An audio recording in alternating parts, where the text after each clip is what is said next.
It's like, okay, if you could have what you wanted to arm you against the slings and arrows of fate, let's say, or to at least defend you against it, in principle, if you could have what you needed and wanted, what would that look like? That's a kind of prayer. It's like knock and the door will open and ask and you will receive. It's like, okay, you could conceivably have what you wanted, but you have to specify what it is and you have to have a vision of it.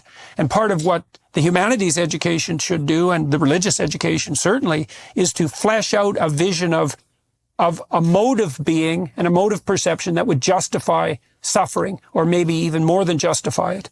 So, well, you could say, I suppose, that if theists are faced with the problem of evil, atheists are confronted with the problem of good.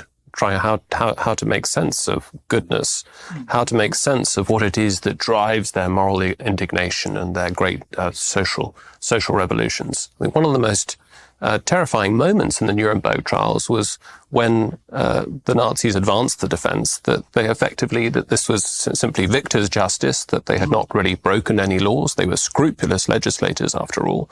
And following orders. That's right. And so sort of Western notions of justice found themselves staring into the abyss. How is it that we're going to make sense of our deep intuition that this is evil of an absolute kind? And I think this is one of the great, as a matter of historical fact, one of the most important motivating factors behind the emergence of the United Nations Declaration on Human Rights, of course, in 1948. And with it, the entire sort of rights-based regime of morality that is with us still, that has proliferated and expanded. So the problem on the atheist front is, on what basis can these things can be claimed as self-evident?